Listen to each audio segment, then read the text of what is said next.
problem is, can you check if the camera is on? I tried. How, like by logging into our YouTube? No, not YouTube. See, I see it should be green. It's not. Okay. See, when I press, It's green, it's no, blinking green. when I press, then only it blinks. So I don't know how to How set. is red? Earlier it used to be green. That's the reason it's not picking up the camera. Unless he has changed some settings from the camera. Yeah, it's not, it doesn't seem like it's on. Yeah, that's the problem.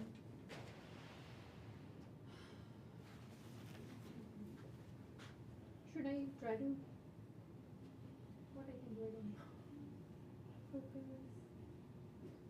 Menu? Where else we can control this camera from? Do we have a kind of login? Because that's the problem.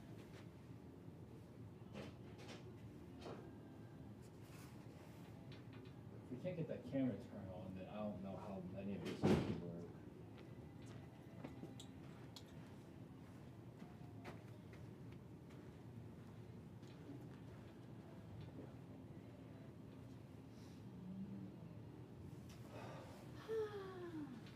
Try. I mean, No one. if it's not turning on for you, I don't know how it's gonna turn on for me.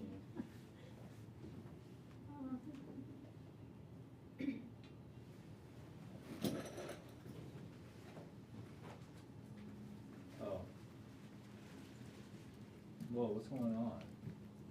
No. Why is it turning around? Oh, because you're changing the position. Oh. Now it's green. I know, Now it's green. I held it down. Do I need to, how do I change the position back? Position from here, the I just clicked to one. really? I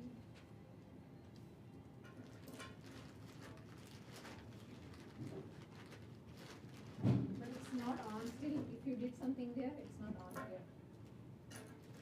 It should be on, right? Like you should see the screen. I think so.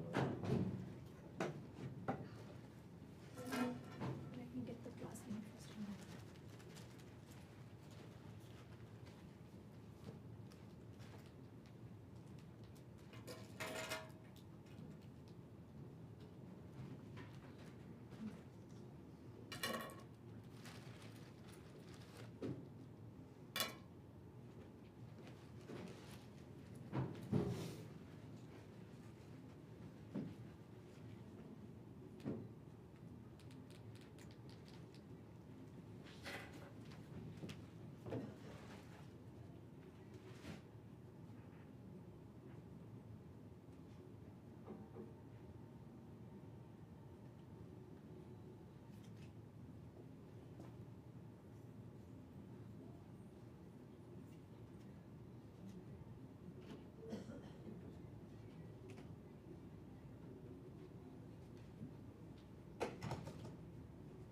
Who's handing out pens?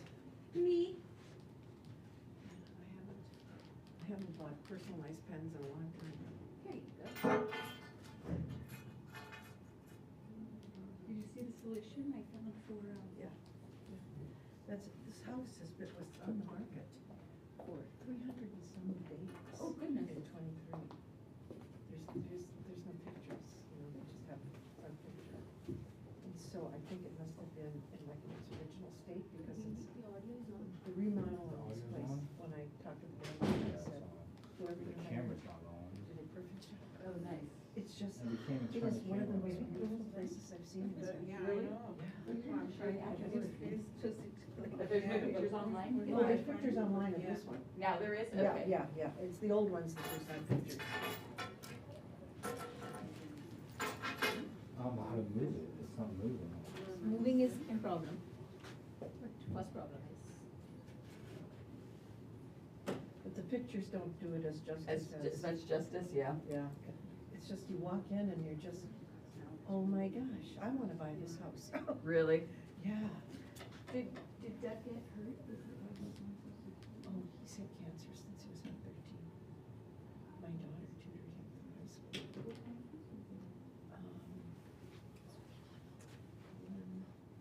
No, it's not on.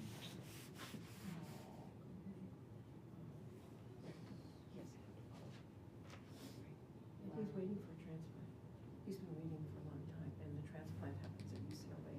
Okay. So every now and then, when they get a cadaver in, Yeah, they have to rush down to UCLA yeah. because he's a I match. did you know. learn for liver transplants. He was based in, Eric, not Eric, Joe, remove that I wire. want to say Georgia, and now he's in Vegas. What wire? That one, So the one which stuff we for were them to be able to do more transplants and stuff, but Mm. I'm sure he'd be interested. Yeah, he goes So through. what transplants are those? So, A bunch? Yep. They took some of them off. I don't know why the camera turned around either. He originally was on for a whole replacement of everything. Do you know this tab? Wow. Language. Yeah, he couldn't go to school because of his immune system. I would imagine. Yeah. Well, So do you need them? No, no, they're all over the world. They're in Africa. What's next? Look at that, huh? hello. Yeah, I know, that's for that one I'm gonna do. And leave that. I need to look at her note first. Oh, this one doesn't have.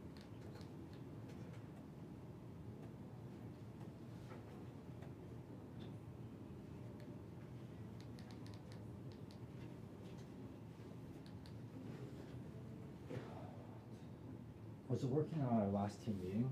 No. The camera wasn't working?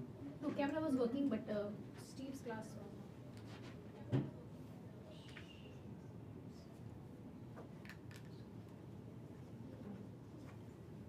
That day, he was here, right? No,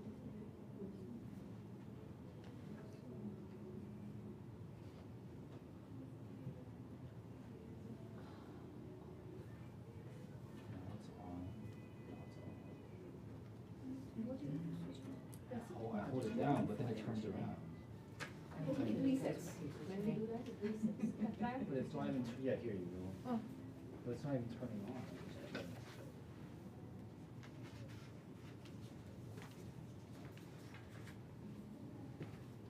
I don't see DA on here. Yep, right under minimum vital score. I'm sorry, FHA.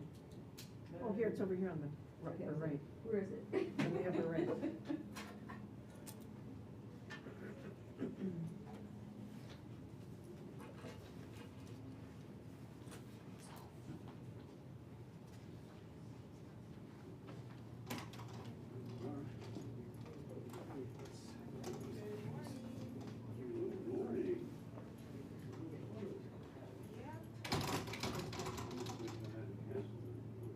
Oh, and as soon as you did, the people hopped on it. Yeah.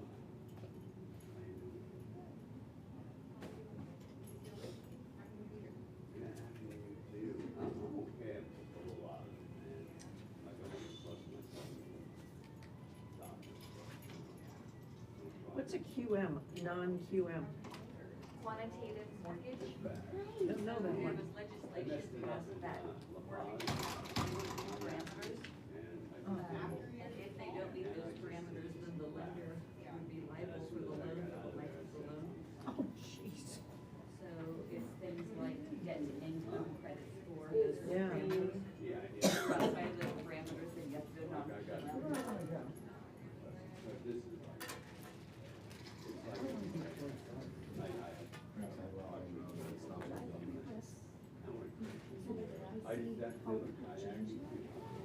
No, that's not. Unless we just pull it out of the laptop and point it at the screen, but. You can learn and think about it. Are you gonna be go into the educated? Is this you? Unless we take out the camera and just like the laptop and point Well, I it. told them like My you laptop's can already eat as there. much as they want Then and we, do oh, we can get the protein, extra protein, laptop. Oh, you're so sweet. It's ready now? Yeah, So I that didn't, it's I didn't ready. mean to close it, sorry. That's I okay. wanna be the only. start, because Okay, once so it what starts, you it's got gonna going? get You a don't lot have of the people, only so you one. should start.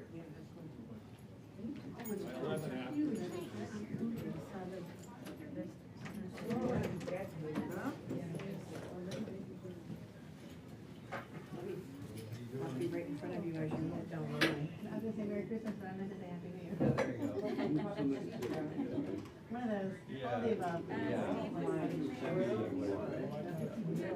I didn't like that, so I started on my new system. I've been loving it this last semester. Hey, guys, see you then. Carl, do you want to get yours and just save in the back? Yeah, please. No, I'm not. Tonight you have a little something? No, I'm good. I forgot that. Okay. How are you? Good, thank you. How about you? I'm good. The only time I do it is I have a meeting. Encouraging. The weekend and, Good.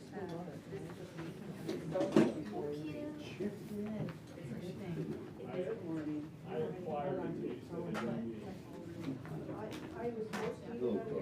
Yeah, tricky stuff, yeah. I'm really looking forward to this presentation. Yeah. Excited. Not particularly. I will eat yogurt. It's a texture. Hi, how are you?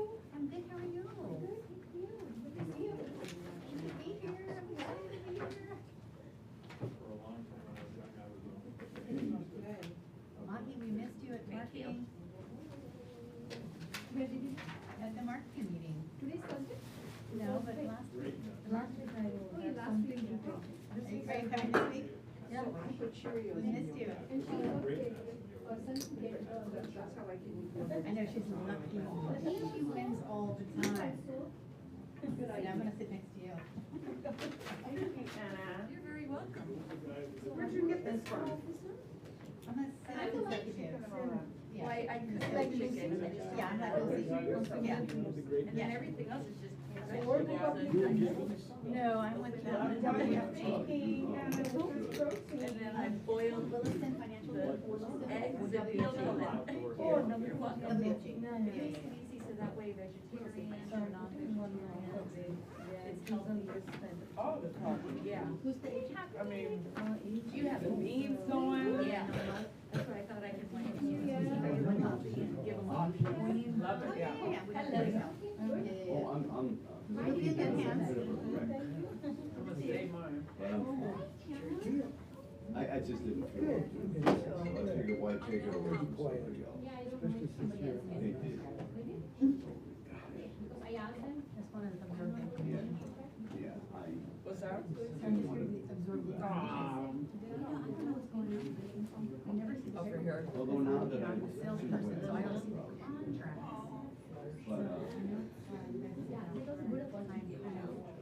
Figuring that kind of Steel coming out more. So Oh, really? right? yeah, it's so much, I'm so done with it. So we're property, oh my God, can't even show anything, so they tried I probably something. have. Are you having a hard time? I probably have anything with the Robert. Are you having a hard time getting to sign?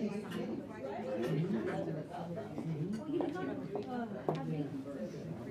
I need to bring some of that. Right. Yes. There you go. Yeah. There you go. Yeah, so it notifies me when it's okay. Sometimes I can jump in free. But you know, You go to the open house, you're not able to speak to you unless you're gonna be able to sign something. The way it is now. And then they're like, okay, I'll let you know. Yeah. Way to have my. Oh, yeah. Very good, okay. Right. Sure. But you know, probably. Absolutely right. We did. Oh, yes, and you already know. Oh, you called the right. I told you that last time, remember on your address? Remember it was the. Oh, yeah. I never got it. That one? Yeah, I was waiting for that. I was waiting for that other one, so. Cause I was spending so much time signing, I was just like, that is so stinking cool. I had so much.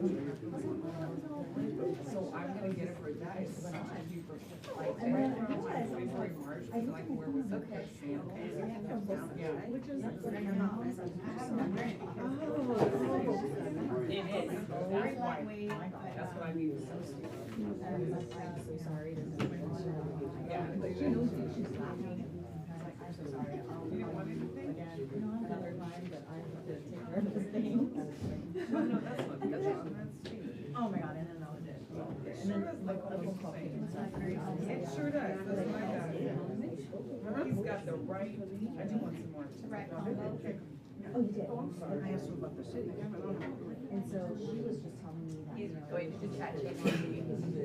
Yep, he's using ChatGPT for that. Some things show one Yeah. side, some show. Correct. That's great. No, I don't think so. But he said it's actually.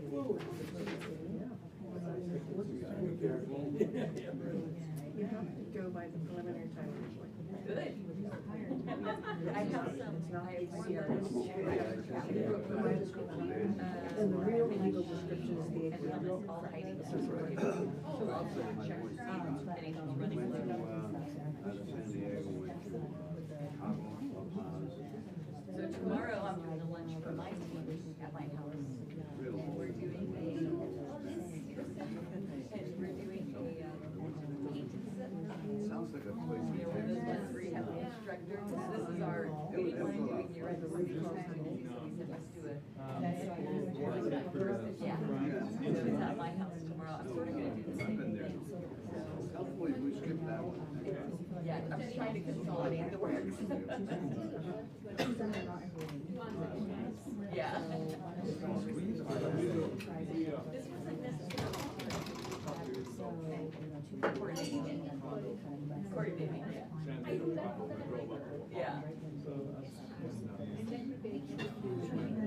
Yeah, and then I was. So last night I was like laying everything out, remembering like what I needed.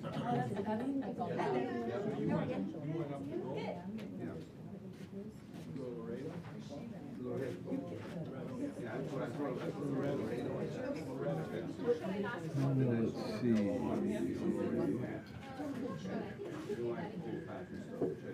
Oh, me and Carol?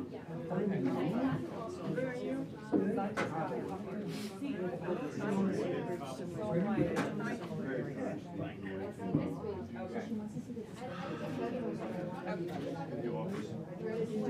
Oh, okay.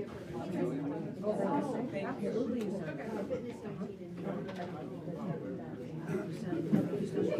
Oh my God, I love that. Wonderful. Oh, that's great. Of course, you're very welcome. Good morning. Good morning. All right. Hi, Carl. Hey, hey. So, shout out to Anna for providing lunch. Yay. Anna, do you want to say a few things before we get going? Well, if you're giving me the opportunity, of course I would love to. Come But I'll on. only take like 30 seconds, I Yeah. promise, so. You bet. Hello, everyone. Anna Rotolo, Synergy One Lending. As you know, I have products galore. So if you have a strange situation, if you have a normal situation, I love normal situations too, but I can help you and your clients in a lot of different situations. We are a mortgage banker, so we have control over the whole transaction, but I can also broker out if necessary. Joe Dickerson has that manufactured home duplex on permanent foundation, and he hasn't been able to find a lender. I actually found 2 lenders for him now. So I can dig, dial for dollars and stuff. So please reach out to me, allow me to help you and your clients. I'm here for that, and I'd love to have a conversation with you. Thank you. Thank you. Awesome. Thank you again for lunch. Thank you. This is great.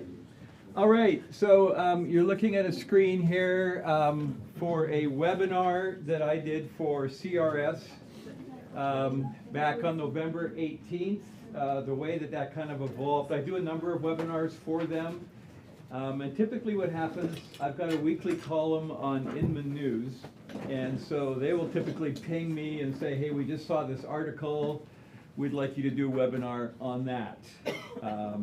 And I've actually got one coming up here in a couple of weeks on clear cooperation. So that whole crazy argument and fight over that. So if you are a member of CRS, you would have access to that. So anyway, I've started off in your notes here with the actual article from Inman that kind of set the stage for this. So it's kind of a summary of what we're going to be going through today. So we don't need that.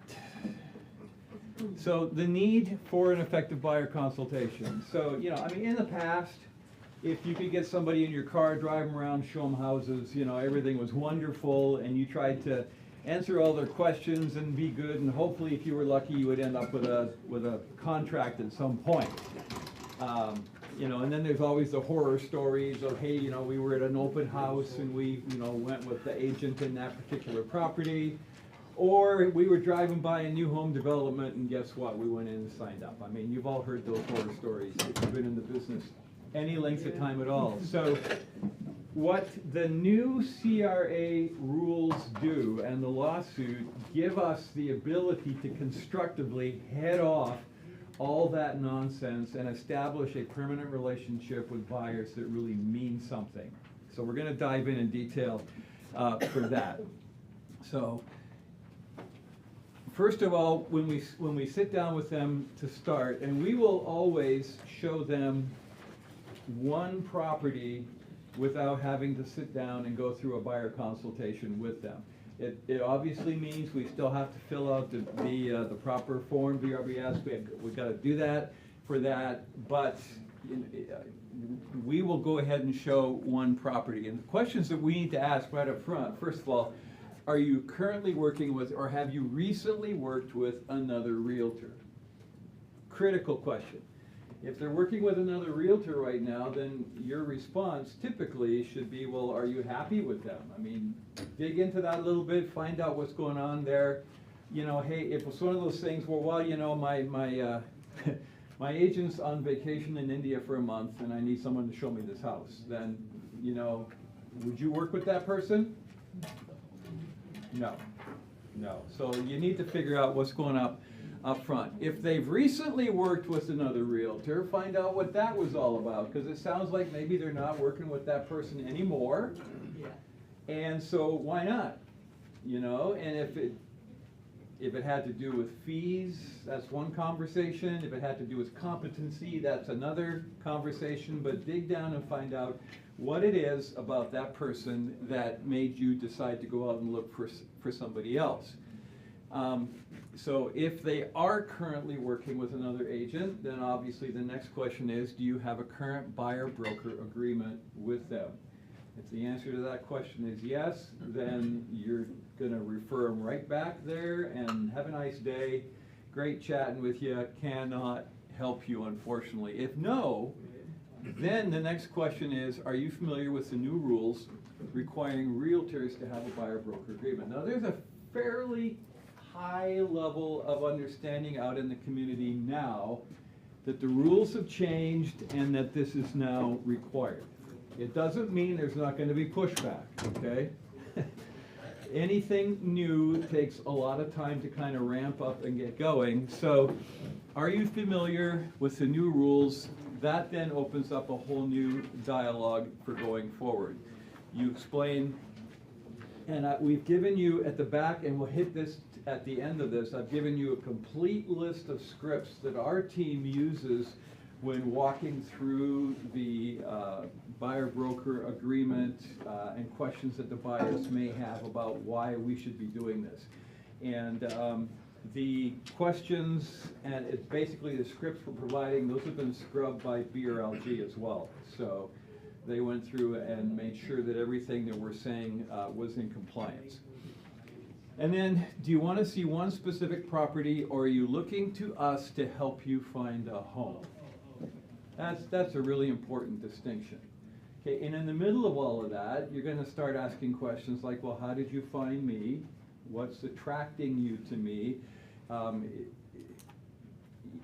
If you're getting referred by somebody else, then the chances are you're going to have a pretty good opportunity of establishing a meaningful relationship, because referrals really matter. If they just, picked up your card somewhere, or if they spotted you online, it might be a little more difficult to build a meaningful relationship. So do you want to see one specific property, or are you looking to us to help you find a home? That will totally change how you start this relationship going forward. So any questions on that one so far? All right. So number 2, set the stage for success. If they want to see a single property only, And just do that. We will fill it out for that one property only, and we'll send them a buyer broker agreement for that property, and you will put in there your standard commission, the fee that you want to get for that, and you're not going to argue with them on that. If they don't like that fee, then, you know, just refer them to somebody else. The truth is, you're not getting the opportunity from them unless they're willing to sit down and have a consultation with you up front. They're not willing to find out what you're going to do on their behalf. So just put your fee in there, show them the property. If they're not happy with the fee, that's just the way it is. You know you're not dealing with somebody that's going to end up being a profitable client to you anyway. So I would simply refer them on to somebody else. Does that make sense? Okay? So we will show them that one home only. If they want to see more, then our mandatory buyer consultation policy kicks in. We'll show them one, and then they have to sit down with us in a consultation that's going to take a minimum of 1 hour, sometimes 2. And if you shortcut this, you're just setting yourself up for disaster, okay? So, and the dialogue that we use is, since the rules regarding buyer-agent-client relationships have recently changed, I'm required to have a consultation with you before we can show you any additional properties. Now, if you're on our team, this is a team requirement, okay? So you can, you know, whatever, if you're a solo agent here, you can word that in such a way, you know, our broker, whatever. Our policy, our standards, however you want to phrase that. But for our group, they're all required to have that consultation before we can show them any additional properties. I'm available at Tuesday, 3 p.m. or whatever, which time works for you. Any questions on this? Okay. So we use an information form. Now you guys have in your packet the form that we use.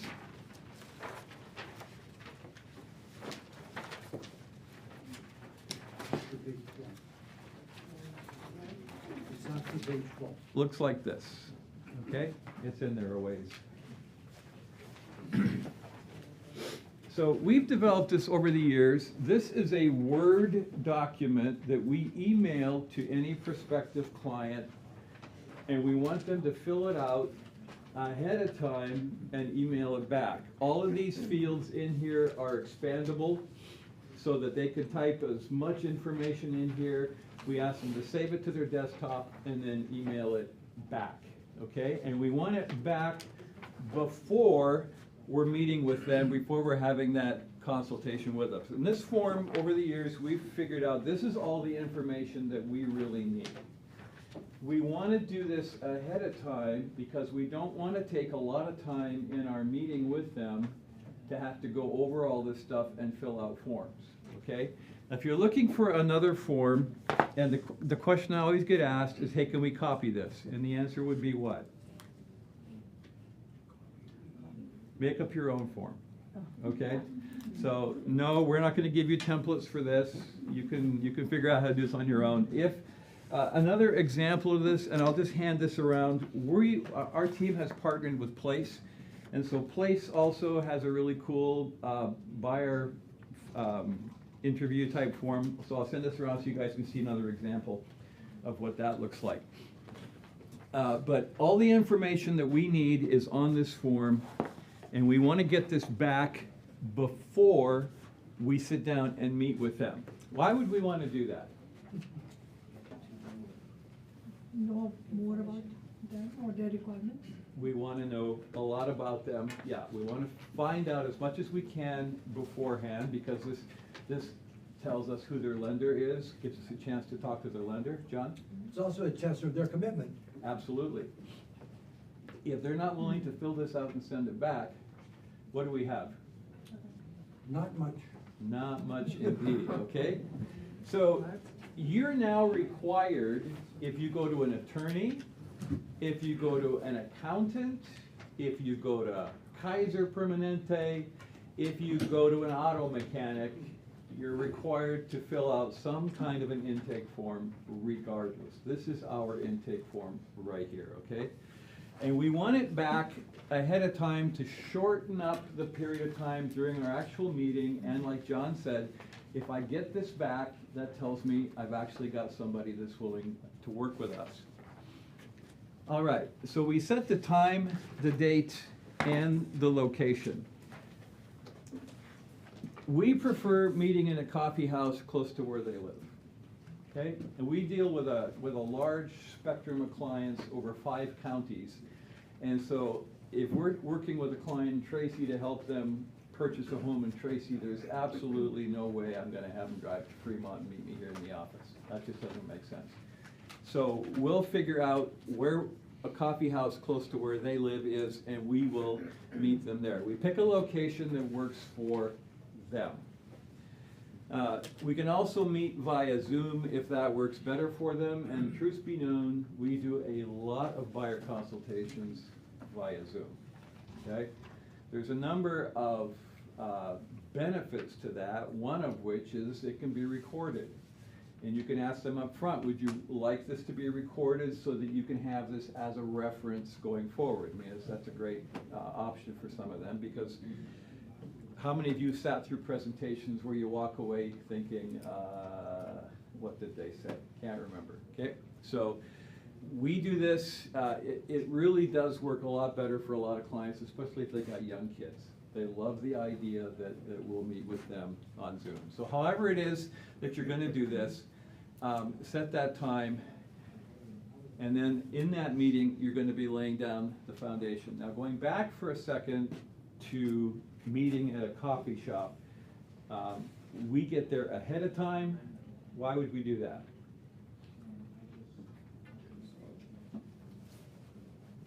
You want to show your, like, loyalty, first meeting, like your punctuality, actually. Yeah, we want to show our punctuality for sure.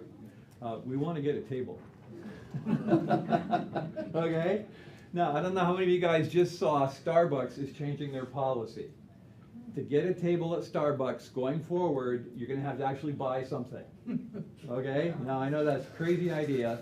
And they're even pushing so far as to say, if you want to use our restrooms, you got to buy something. Now, it's going to be interesting to see how that works long term. But they're not, I mean, and you guys have probably walked into Starbucks, every table's occupied, you know, and sometimes for hours on end. So Starbucks has thought, you know, this is crazy. So get there well enough in advance, because you might need to wait to get a table, all right? That's just real. So once you're there at the table, one of the things that I've done over the years is I actually have that client info form out on the table so they can see that when they walk in. A lot of times they'll text me when they're arriving.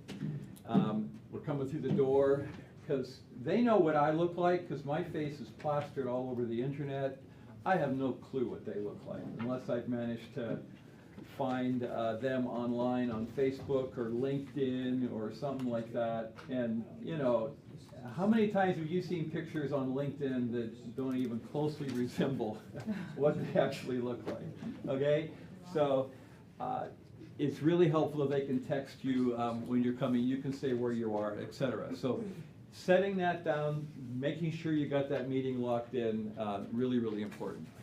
In that meeting, you're going to lay the foundation, and the goal is to provide the information they need to make informed decisions and to determine if they're going to be a fit with you going forward. Now, not every, I know this is hard to believe, but not every client is a fit. Make sense? Nod your head, yes. Okay. A lot of agents I know are so desperate to earn a commission that they're going to work with anybody. Over the years, I've gone home and talked to my wife and shared, you know, an interaction I just had, and she said, I hope you're not planning on working with them. And every time she has said that, and I've gone ahead and worked with them anyway, I've paid in spades, okay? So I've learned to listen. You know, the other thing too is if you have a negative thing with a client, they're not going to give you a nice review, and reviews are critical. Reviews are the gift that keeps on giving, okay? You want a 5-star review when you're done, and you want them to refer their friends and family to you. Now, if they're a piece of work, what kind of referrals are you gonna get? Hot messes. You're gonna get more pieces of work, okay? Because people that are kind of like each other kind of hang around together. So if you're working with a client that's really not a nice person to work with, chances are if they do refer somebody, it's gonna be very, very similar. You don't wanna go there. So do we wanna work together? And we use the following script. We have an adventure ahead of us. It's gonna be full of ups and downs. Let's make sure we wanna make this journey together. That's why one of the reasons that we're having this, this meeting is to get going. And we wanna put them at ease. There are 4 different personality types, and if you guys are not familiar with the DISC assessment, D-I-S-C, I would recommend you do this for yourself to find out what your makeup is. As an example, so DISC stands for dominant personality, driving personality. I is interactive, S is a social, and the D is, pardon me? The C. C, thank you. C is, I forget the word for it, but it's like an engineer, calculating. And so what we do is we've made it really easy to figure out who we're working with. The D is a lion. Gary Smalley, in his book, on character traits. The D, the high energy, driving, let's get this done, cut to the chase, not necessarily a people person, that's a high D, okay? The I is an otter. So the D would be a lion, the I is an otter, which is basically a party waiting for a place to happen. Okay? I've got a daughter like that, okay? She says, don't expect any consistency, don't expect any systematic approach to anything. She's never met a person she doesn't like, loves being around people. That's a high I. The next one is high S, social, think golden retriever, all right? So steadfast, secure, wants to be comforted, wants to know that you're going to care for that person. You're not going to lead them down a path. You're not going to do things, you know, that are going to cause them to make quick decisions. They just need to feel totally cared for. And then the C is a beaver, okay? Beavers, very systematic, build a dam. Who would the beavers be in the Silicon Valley? Engineers, that's right, and we work with a bunch of those. So those are the guys that show up to your presentations with spreadsheets, come to open houses with spreadsheets, okay? Believe that Zillow is correct, all those fun things. So the question you need to figure, first of all, is figure out who you are as an individual, okay? Because, so just on those 4 characteristics, lion, otter, golden retriever, and beaver, which one do you think would be my predominant characteristic? C. C? Okay. Golden retriever. Golden retriever? D. D? D. Yeah, those are, everybody in my team's going D. Okay, so I am, and we all adapt, okay? We all adapt in our circumstances so that it might shock you to know that I'm a deep, deep, deep introvert, okay? I can speak and have spoken to 5,000 people, just don't ask me to have a one-on-one relationship with them, okay? I am very abrupt, I'm to the point, I've been accused of being intensely antisocial. I've had people talk to my wife and say, why does Carl hate me? and she has said, he doesn't hate you, he just didn't see you, okay? So, I mean, I walk past him in the hallway, you know, I'm intense, I'm focused, but obviously I've learned to adapt, right? Okay, so I'm a very high D. What do you think my second characteristic would be? C. C? Yep. I'm very systems-oriented, systems-driven, which is why I do a lot of teaching, because it's all itemized, it's all in order. And so a lot of the systems that we have as a team, I've developed. So I score very low on I, which means worst nightmare for me is a party. Okay, I'm 15 minutes in and people are going, where'd Carl go? He's probably in the bathroom reading a book. Okay?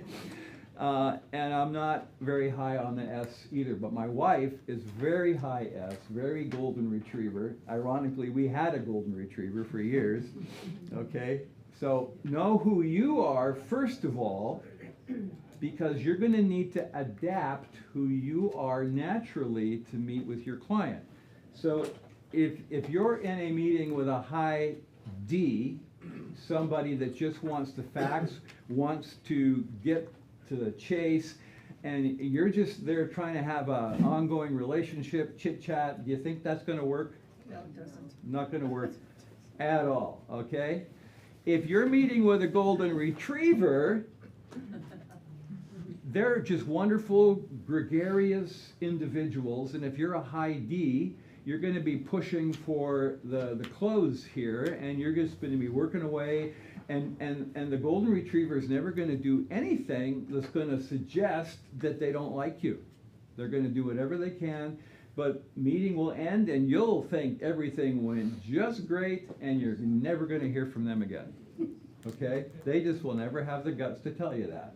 So you need to know who you're focusing with. So you can get the disc, if you send me an email, I can send you a link to the disc assessment so you can find out. But one of the things you're going to need to learn to do within the first 5 minutes of meeting with somebody is who's sitting on the other side of the table, all right? And then you're going to have to adapt your personality and your style of presentation to match what they are doing. And keep in mind, if you're meeting with a couple, those couples are going to have different personalities, and you need to figure out which one of those is the decision-making individual and focus primarily on that one. Sometimes it's the wife, sometimes it's the husband, sometimes the husband thinks it's him, okay? So figure out who is going to be making the primary decisions and then focus primarily on that person. So any questions on that? Just a quick comment, the I's are also known as influencers. Yes. And percentage-wise, the percentage breakdown, I don't have it exactly, but about 70% of the population are S's and C's. Yes. D's are about 11%, I think I's are about 19%, and then the other two totals about 70%. So Yeah. the odds are you're gonna probably have an S or C in front of you, especially here in Silicon Valley. Yes. Yeah. Yeah, exactly. But there are D's and I's out there too. Yeah, yeah. D's are typically the types of person you're going to find as a CEO, for example, running an organization of some kind. Influencers, you can always tell an influencer simply because they dress better than everybody else in the room, okay? They just show up totally different and they just want to talk. They just want to have a good time. Let's just interact. And if you get an influencer and a D together, that's just that's just Oil in the water. not good, right? Okay, so we put them at ease. All right, so go over their info form. Again, you're going to want to have reviewed this ahead of time. Now, there's an interesting thing here in the Bay Area. Depending on the culture that you're working with, so if it's a couple, husband and wife as an example, depending on the culture, sometimes the husband's only going to fill his information in and leave the wife's blank, but she's going to be on title, okay? So you're going to need to know that, and you're going to have to get that information because that's obviously going to be important when you write a contract. If they put their lender information here, you need to talk to that lender ahead of that meeting, all right? If they don't put lender information, then that's a great opportunity for you to connect them then with Anna Rotolo, okay? You want to go to the in-house lender at that point and do your best. Why would you want to go with your lender versus working with somebody else? Access to information. Access to working information, style, yep. Working style and trust. Yep. What do you think, Anna? What are some reasons that we would want to do this? Trust. Trust. Communication. Yeah. We know how you work after we, you know, when we work together, I know the steps you go through and Yep. like I know what Pat does versus what you do, so. Yep. We support your process too. Right. And work along with you. Absolutely. And if they're going with a big box lender, for example, Wells Fargo, whatever, you know, the person that they're dealing with in the branch is not gonna be the person that's making decisions about the loan, or, you know, and it kinda goes into the black hole, if you will, in underwriting. So having that personal relationship with a lender where the entire process is in-house is absolutely huge. So if you'll notice on the bottom of this as well, under general information, there are some questions here that are designed to feel out the comfort level of the person you're working with. So how long have you been looking? Do you need to sell a home first? When do you need to be in a home? Really important questions, especially if they've got young kids and they want to get into a specific school district on time to register. Why are you contemplating purchasing a home now? Who will be included in the decision? Critical question, because if they're a young couple, but the parents are providing the down payment, parents are gonna be involved in that discussion, okay? And if you don't know that, and you get the buyers all excited about a house, get a contract written, the parents can come along and say, no, okay? That's happened. So you need to find out who's included. Have they purchased a home before?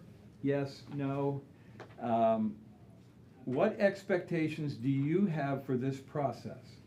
Okay, what do they expect? And this is where we're starting to get into some personal, touchy-feely things. What are they looking forward to you? And this is going to be a huge window into what they're concerned about. What types of fears, if any, do you have about this? And I'll get comments in there. They'll put in things like fear of being manipulated, fear of buying something we don't like. Okay, so we will tell them, we're here to facilitate you buying what you want to buy. We're not going to show you 3 homes and then make you buy one. It doesn't work that way. We'll work with you as long as we need to find you a home that meets your criteria, that meets your needs. What specific types of services and support do you anticipate? Again, really important question. And then what are your expectations of me as a professional realtor? Every once in a while, we'll see things like, we anticipate that you're going to give us back half your commission. Okay, that's a non-starter for us, okay? So make sure you go over that info form, and then when you get into that meeting, now you're going to go through, you're just going to touch on some things in there. So for example, if under type of home, if they've got a budget of $600,000 and they're looking for a 1,500 plus square foot home with 3 bedrooms in the Mission District, okay? And they've left condos and townhouses blank, that's going to be an opportunity for a question. Why did you leave that blank? Okay, what's your rationale here? Are you aware that you're not going to be able to meet these criteria? Let's start talking, and that opens up the door now for you to start talking about options. Any questions on the info form? Okay. So, reminder again, have it filled out and sent before you meet. Bring the form with you. This will save time. Fill in the blanks as you're there. All right, so demonstrate your value proposition. Your goal, and this is really important, showcase the complexity. I want to give a little background on that. We used to accomplish all kinds of things on behalf of our clients, and we never ever told them anything. Okay, we just tried to make the process as seamless as we could, and all kinds of stuff would come up, and we just never bothered getting them involved because we just didn't want them to have to worry. Well, guess what? Now that we have to justify our commission, those days are over. All right? Any problem, any situation, anything along the way, you need to be able to not only handle it, but communicate to them that you are handling that. Because they need to see that you're actively working on their behalf all the way through. Our team has a form that we've developed. Why would you want to work with us? Experience matters. And so we've got a list of things that have happened over the years in transactions that we have resolved. We put a home on the market where as soon as we got this thing during the prep stage, we were getting it all fixed and everything ready to go, and a homeless encampment moved in immediately behind the back fence. And then homeless individuals started hopping over the fence and breaking into the house. Sellers were just going absolutely nuts, and you got to know that any buyer, because at some point we've got to be disclosing some of this, okay? So any potential buyer is going to be looking at, we've got a homeless encampment behind the house. That's not going to go down well. I had a hard time selling a condo in Oakland that you walked to the window and first thing you saw was the freeway, and then the second thing you saw was the homeless encampment under the freeway. Nice, large, right out the window. Not the view you'd want, okay? So in the case of that particular property, what we did is we actually moved a college-age person into the home and armed him with a baseball bat. The very next time somebody hopped over the fence and started coming, he just showed up on the back porch with the bat. That person took one look, turned around, hopped back over the fence, and that was the end of that problem. And then we contacted the city of Hayward and had them remove the homeless encampment, okay? So stories like this, especially things that have happened with buyers, if you can showcase your experience, you're going to let them know that no matter what the issue, it's come up, you've dealt with it. Make sense? All right, so showcase the complexity, but deliver the simplicity. You're going to provide meaningful collateral. So the first thing that we're going to do, and Anna, you've got a buyer's guide, right? Yes, absolutely. Yeah, so you can either use hers. KW also has a buyer's guide as well. We've developed as a team over the years, this is ours, so you can pass this around. I'll show this to you guys. Just take a look at that as it goes around. What that is an A to Z home buying process from bumper to bumper. Terms, everything, and we just typically will hand this to our buyers, and they can do with it whatever they want. If they have any questions, they can go back to it. By and large, they're going to call you if they have any questions. But what this does more than anything is it showcases your expertise. It showcases that you've got collateral that's been carefully put together, thought out to answer all. It just shows you're a professional. The next thing would be a home buyer's resource, and I've given you some of the stuff out of this. This is the second thing that we give them. And in this here,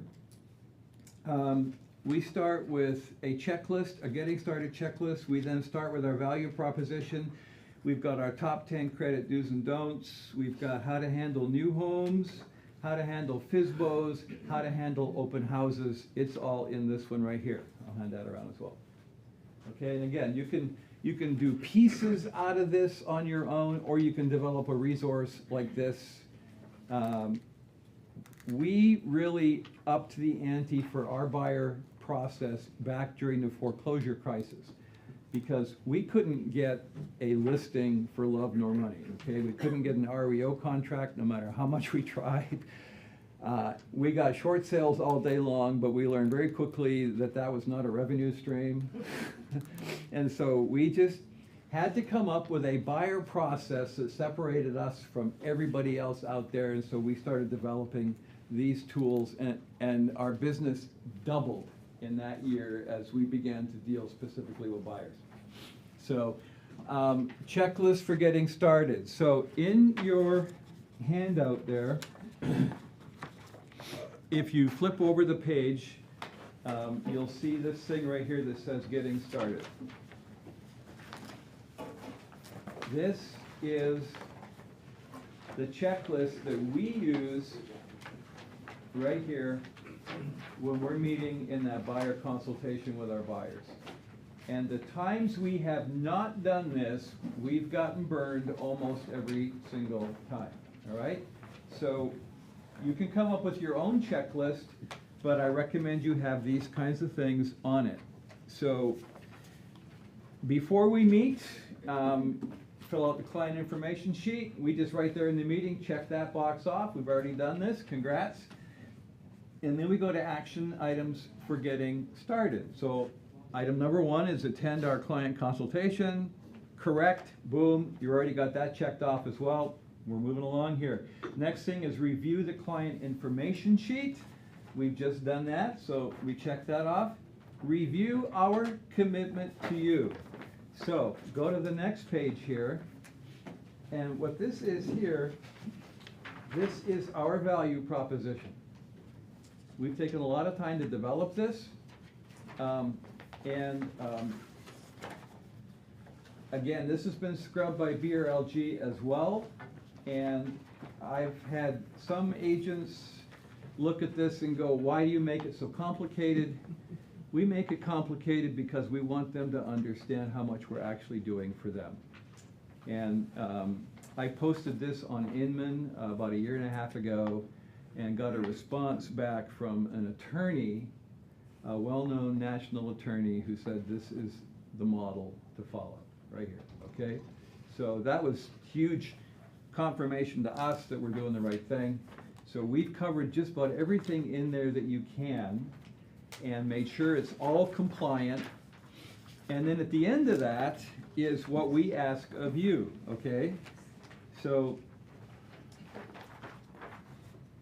we ask the following things. We ask that you commit to an exclusive relationship with us so that we can provide you the utmost care and attention as our clients. If you're unhappy with our services, you may fire us at any time until we're in escrow, providing you follow the guidelines in the buyer representation and broker compensation agreement. So obviously the BRBC, there are some requirements in there that they need to follow to fire us, but we tell them right up front, if you're unhappy, you can fire us. No harm, no foul, okay? We ask that you honor the investment of our time and finances we're making to you as your realtors by responding to communications in a timely manner. Stay in touch, okay? We ask that you allow us to accompany you on all initial visits to new construction sites and FSBOs. And then we explain what a FSBO is. We ask that you respect that our commissions are our sole source of income and that you do not ask us to act in an unprofessional manner and give up part of that income. It's right in there, in writing, okay? We historically don't give away any of our commission, and guess what? We still sell a lot of houses. Does that make sense? The problem is you start giving up your commission, and then they start telling their friends, and all of a sudden you're laying down tracks that you can't ever again get out of. Funny story, I was dealing with a guy one time, and he asked for money back. I said, sorry, we just don't do that. He says, you know, that's funny because I've got friends that have used agents that have given money back, but they never refer those people to me. Yeah, exactly. Yeah. And the truth is, agents that are willing to cut their commission and give some back, you know, are going to be taking shortcuts by and large because they're not going to be able to provide the full level of service that's out there. Either that or they're desperate. And I never want to work with a desperate realtor. And so if I'm working with another agent across the country, selling, buying property, whatever, I'm not asking them for a discount. Number 5, we ask that you refer your friends and family who need the same level of real estate service that you have been receiving. And number 6, we ask that you take the time to provide online testimonials if you've been happy with our services. So we're setting the bar right at the beginning for our expectations of what we're going to want. We're going to want referrals from them, and we're going to want a testimonial, which is why we've got well over 500 5-star reviews online. We're telling them right up front we want those, and then we're consistently, as we go through the process, asking them for those reviews. Any questions? All right, flip over the page, top 10 credit do's and don'ts.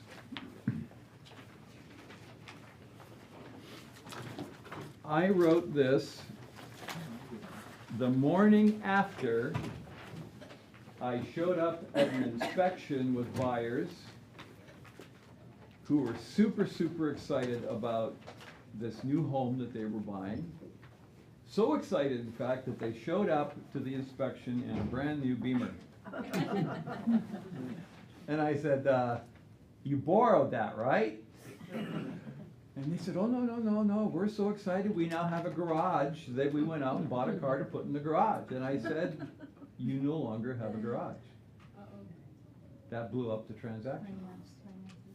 Okay, so note to self, I sat down the next morning, literally, and wrote this out. I got some help from our lender, and between the two of us, we came up with this, and we make sure now we go through this in detail with every single buyer in every single buyer consultation. John? Once again, just, it isn't always the Beamer. Somebody buys a new house and they need appliances. Washer, dryer, refrigerator. What are we talking about, $3,000 or $4,000? Yeah. They don't have the cash. You know, furniture, yeah, they don't have the cash. So they go down to the local store and they charge it. They open up a charge account. Changes their debt ratio, changes their credit score. Yes, yeah. So we tell them absolutely don't buy anything major. And we also tell them to talk to the lender and find out what to do with existing credit cards. Because I've seen some buyers as well, they go out and liquidate all their credit cards and get rid of them, and all of a sudden don't have enough credit legs, if you will, and it totally screws them up. So we want to make sure they're talking to the lender to find out what the criteria is. We have this conversation. Number 9, do continue to use your credit as normal, okay? Really, really important to have this conversation with them. And then we also have a conversation about how to handle open houses, how to handle new construction, and how to handle FSBOs. Yeah, we don't see a lot of FSBOs, quite frankly, but we sure do see new construction issues, all right? So one of the things that you can do to the companies that will allow you to do this, and not all of them will, but one of the things, once you've got a signed BRBC with a buyer, you can contact the various new home developments around town and pre-register your clients. Now, some new home sellers will let you do that, and some will not, okay? But it shouldn't keep you from trying. Make sense? Otherwise, just tell them, hey, you know, make sure we go with you on that first visit. Otherwise, you're going to ruin our opportunity of working with you. And since we have a signed BRBC with you, this might actually cause some complications for you. So make sure we're there on that meeting. And then give them a copy of your business card. Give them a few copies, because they're going to go without you anyway. They just do. Okay, because they're going to be driving home from something and they're going to see a sign, and it's like a kid in a candy store, you know, let's go take a look. So we tell them at that point, and if you look in the our booklet that's floating around on the section dealing with new homes, we've got do not sign anything, do not fill out any forms, do not. If they won't let you see the models, call us up. We'll either call them and make an arrangement for you to see them, or we'll set up a time to visit, okay? Really, really important. If you set the stage that way, then you're going to dramatically reduce the calls that you're going to get from your buyers saying, hey, guess what, we just bought. Worst case scenario, if they do that, then we will call up the sales office, talk to the person they met with, and say, hey, we do have a BRBC sign with this client. We're respectfully asking that we be allowed to be a part of this transaction.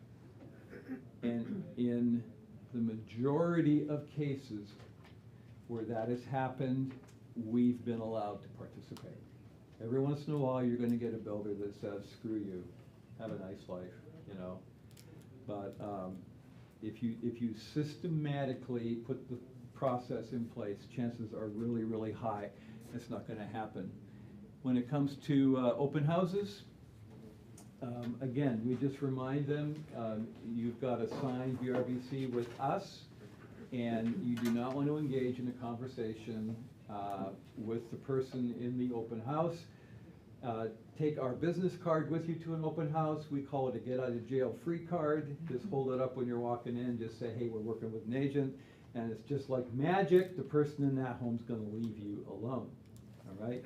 The other thing we tell them is, if you do sign in, for example, if the agent in the open house says, you know, the sellers have requested that everybody coming through sign in for security reasons.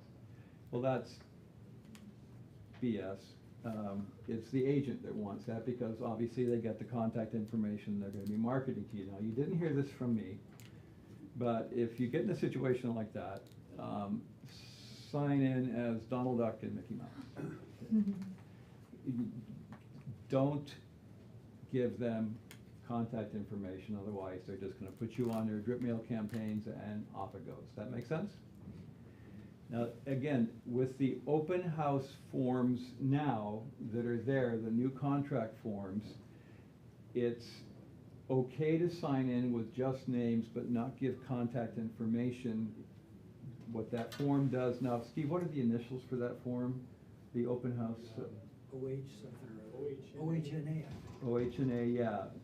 It's okay to have your buyers put their names down there. You don't need to have them put their email address or phone number in there. But that form simply states then that the agent in that open house is actually not in a relationship with your buyer. Okay. Yep. That form also has a space for them to put down the name of their agent. Absolutely. And as the listing agent, I want to get the name of that agent. Yeah. Because I want to get back to them to let them know, hey, your client came by my open house. Right. A lot of times, agents have no clue what their buyers are doing. Yeah. And I've put deals together based on getting back to the Exactly. agent to let them know, Yeah. the client came through, and they really like the property, Yeah. you need to follow up. Absolutely. So there's a distinct difference between the process you have as a listing agent and the need to get as much information as you can, and on the buyer's side, trying to protect your clients from ending up on a spam list. Does that make sense? Okay. All right, so any questions about any of this? All right. What's it? Oh, there we go. Okay, hang on a second. Okay, so then you're going to go ahead and you're going to clarify the preferred communication styles. So this is going to be important because most buyers are going to want text communications in lieu of phone calls or emails. If there is one thing that my wife and I fight about all the time, even after 46 years of marriage, I'm not sure if she's here or not. She just got here. She did, okay, there you go. Is, I will say, go ahead and call so-and-so to figure something out, okay? It's a call that, in my mind, needs to be made. And so what do you think she does? Text. She texts them, yeah. And we just go round and round and round and round because she absolutely hates making phone calls. It just hates making phone calls. And we know that a lot of, especially millennials, don't even have their voicemail set up, you know? So they're not gonna handle phones, they just want to text. So we will tell them, we get the fact that you're gonna probably want a text communication, even though a phone call will accomplish way more, we'll text you, but if there's something important that's coming down the pipe, we're gonna send you an email. Why would we do that? Communication for Confirmation. file. For the file. Yeah. Absolutely right. And you guys, if you don't know this, you should be saving every single incoming and outgoing email for every transaction, and that needs to be going into your file, okay? Every one, all right? And if you're using a program like Outlet, as an example, it makes it very, very easy to get those into a folder. All right, so if you have anything important, it's always going to go via email, and then you can send them a text to say, hey, I just sent you an email. Okay, so they see it coming through. All right. Going through the getting started checklist. Now, we've already done this, so before we meet, action items for getting started, action items for their loan. So let's go back to that now. The getting started checklist. So let me back up here. Okay, so we are going to, under action items for getting started in your notes, okay? So the first is attend our client consultation, check that off. Client info sheet, check that off. Review our commitment to you, check that off. And then sign the client agreement. What we tell them at this point is that we're gonna get to the client agreement, the BRBC form. We're gonna handle that at the end of our time together, because we're gonna be answering a lot of questions for them. So then the very next thing on here is determine what type of homeowners insurance they're gonna need. Do that in that first meeting, because, and you guys know, insurance is getting worse, and thanks to the Southern California fires, it just got way worse, all right? Insurance companies, those that have functionally left the states that have existing policies, are not going to renew those policies with a new buyer on that house. And so you need to have them out there actively looking, and you need to have some relationships with insurers, okay? And the really good news is we've got a great relationship as an office with an insurance company that by and large can cover just about any type of property out there, okay? So if you have any questions on who that person is, talk to Eric or Joe. We've got a great in-house resource for that. But it's a huge conversation. You cannot leave this until the week that they're closing. Can't leave it till the day they're closing, because this can actually totally screw up a contract. Especially if it's a cash purchase, because the bank's not going to be asking you for proof of insurance. Okay, so if you're not careful, you can actually get a cash deal closed with no insurance, which huge problem. So if it's going to be a detached home, that's going to require a full comprehensive insurance policy. If it's going to be a condo or a townhouse, they're only going to functionally need what we would call contents only insurance, like a renter's policy. But again, not necessarily going to be easy to get, okay? So any questions on insurance? All right, action items for your loan. So the next thing is make sure you set the ceiling amount you wish to pay for your new home. So hopefully they've put that number into their info sheet up front.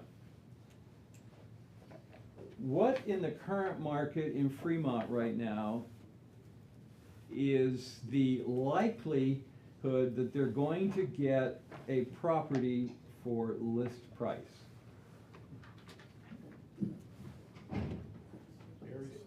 Very slim, okay, especially if it's in some of the hotter neighborhoods. And so figure out, take the time ahead of time, and this is why we want that form ahead of time, so you can do some research.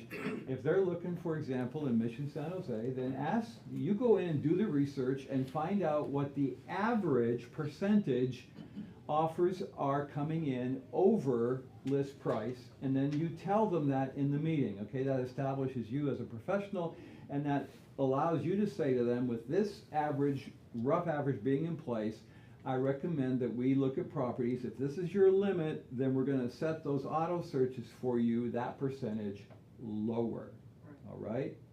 So you're not out there in a situation where you're getting blown out of the water and they're out trying to buy a champagne house on a beer budget. That make sense? Okay? Again, it shows that you know what you're doing because you've taken that extra time to figure out that ratio. You're the professional in the mix, okay? So make sure that they're pre-approved, not just pre-qualified, and we really want them fully underwritten if at all possible. You want to speak to that for a second, Anna? fully Yeah. underwritten? Yeah, there's a very big difference between being pre-approved and pre-qualified. Pre-qualified is just like quick and dirty, you know, they give us some info, we say, oh yeah, you probably qualify for 600. Pre-approval, we're actually looking at all of their documentation, we're seeing all the red flags in the file, we know exactly where our issue is going to be. And we will run it through the systems, the automated systems. Just another thing, if you're looking at condos, please let the lender know and what cities, because there are a lot of condo issues right now. So we have to make sure it's not on the do not lend list for Fannie Mae or Freddie Mac. And if you have an FHA buyer, please don't go showing them every condo in town. We can send you the list of FHA approved condos that you could show them. Yeah, you can also go to the FHA site as well, Steve. And on that same line, with respect to condos and townhouses, a lot of the HOAs are starting to get impacted significantly by the insurance crisis as well. And their costs of insurance are going up and will probably go up quite significantly. And so your buyers need to be aware of that the HOA dues that's being disclosed to them now may not very well be the HOA dues they see within the next 12 months, because they're gonna realize increased premiums on their end as well as the buyer themselves. Yes. And I mean, it is just now starting to become but even before the Southern California fires, it's starting to become a huge issue for HOA. Correct. And then there's one more issue here, which is the California balcony issue. Yeah. Yeah. Now, the state has pushed that back a year, okay? So, keep in mind that in the vast majority of developments, there's going to be a special assessment because HOAs simply don't have the funds to handle the balcony upgrades that are going to be required, okay? Now, the good news, like I said, it got pushed back a year, but it's a huge, huge issue. So, hold that thought for a sec, Steve. So, what we do as a team is when we get that HOA package, we have a program by Kofax, K-O-F-A-X. It's a PDF compiler like Adobe Professional, okay? Adobe Acrobat Professional, that allows us to take a document like the HOA, rules, regulations, CC&Rs, and all of that, and make them searchable, okay? And so we'll go and take the major documents and we'll start doing searches. We'll convert them to searchable documents, and then we'll go in and we'll start doing searches for words like special assessment, increase, balcony, okay? We'll do that with the minutes as well. And what that does is it doesn't keep us from reading, it just makes sure we don't miss anything, okay? That just speeds up the process dramatically. That make sense? Okay, that, and then we go back to our clients and say, you just need to be aware that there is a high likelihood that there's going to be a special assessment coming down the pipe. If it's down the road 6 months or so, the seller may not even know what that number is, and so won't be paying for it. Therefore, if you buy, be aware that there might be that assessment down the road. If they already know the assessment amount, then that can be pre-negotiated and have the seller pay that out of escrow, okay? So Steve, you had a comment? I was gonna say, if you wanna see an example of the scope of a balcony repair, the next time you're driving north on Paseo Padre, as soon as you pass Whole Foods, look to your right-hand side, that whole complex is undergoing balcony replacement right now. Some are already completed, some have been completely torn out. So again, actually, I've taken pictures of it to show to buyers so they can have an idea of what we're talking about. Right. So I would suggest when you drive, next time you go down, take a look at that so you can see exactly what the issue is and what's being going on. Yeah, or just take a drive around Meadowbrook. Yeah. In the place that's been red tagged? Oh, yeah, got red tagged by the city of Fremont, you know, unbelievable. John? So just as an example of condo insurance, I have a condo listed, and the condo association notified my client that their policy was expiring, and so they needed to get a renewed policy. And in doing so, they couldn't go back to the, well, when they went back to the same insurance company, they found out that the increase was gonna be about tenfold. Tenfold. So it went from about 40 a year to 400 a year. So they found insurance somewhere else slightly cheaper, but it still was a huge increase. And so they immediately sent out a bill to all the owners saying, this is your share. If you're a one bedroom, you get to pay me this, two bedroom, whatever, you need to pay for your insurance coverage. And if you didn't have the cash, which a lot of people don't, they put them on a payment plan. And it's likely that the permanent HOA fees have to go up to cover the, forthcoming years of premiums. Right. Now, this does not just apply to condos, okay? So if you've got your clients who are looking to buy a VRBO property, type property, if it's in a wildland fire area, you're gonna have a very, very difficult time getting insurance. We own a VRBO up in the Cascade Mountains in Washington, and the amount of hoops I had to go through to try to find an insurance policy was just unbelievable. Well, I'll tell you another crazy story. My brother-in-law works for an insurance agent, and his job is just, this is up in kind of fire country anyway, his job is just to go out and look at new applicants and see if their houses are overgrown with bushes or whatever. This particular insurance agent's very, very successful. He's got 3,000 accounts. He's been around a long time, very successful. So insurance company comes in, decides they're gonna cut the policies in California. They're cutting out 1,000 of his 3,000 accounts, canceling them out. And one of those accounts happens to be his. His insurance company's canceling his insurance. Yeah. Yeah, so it's a huge mess, totally huge. Okay, the next thing here is make sure you have enough cash on hand for the down payment and your closing costs. So you're gonna have that conversation. That means you also need to know approximately what those closing costs are going to be based on the type of property they're getting, the type of loans they have, and so on, okay? Again, we put this in here after I had a conversation with one client. I'm sitting there and I get around to this and they go, so what are closing costs? And a huge shock to them because they in their mind had saved up enough for the down payment, and now we're talking a sizable chunk more. But the day that I really learned this was in my very first year in this business, where I got a couple into a condo, and everything was going really, really fine. And then I got a call on the day day before they were closing. She was down signing. Husband had signed earlier. She was signing, and I get a call from the title company, title rep, saying they don't have enough money to close. And then she hands the phone to the buyer's wife, who's sobbing hysterically at this point. And bottom line, I had not done my job in effectively scrubbing them to figure that out. So guess who made up the difference to get that thing closed? Okay. Now you only need to do that once, all right? Lesson learned. So again, this is why we're having these conversations up front. And guess what? Guess how many agents in town are having this in-depth a level of conversation with their clients? How many do you think? Hardly any, okay? So again, guys, you're differentiating yourself from others by having these in-depth conversations.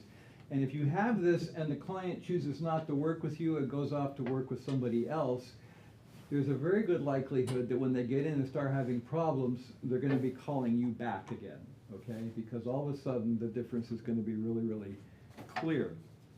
Okay, the next thing here is make sure you have a gift letter if someone is providing gift funds. Your lender can help with this. Now, again, this is a question that some of them have never thought of before. What do you mean gift funds? Well, have you talked to your parents or any relatives or rich uncle, whoever, you know, is there somebody out there in your network that might be able to help you with a down payment? Okay, you don't know till you ask, and any lender can provide sample copies then of the gift letter that we're going to need to get that through escrow.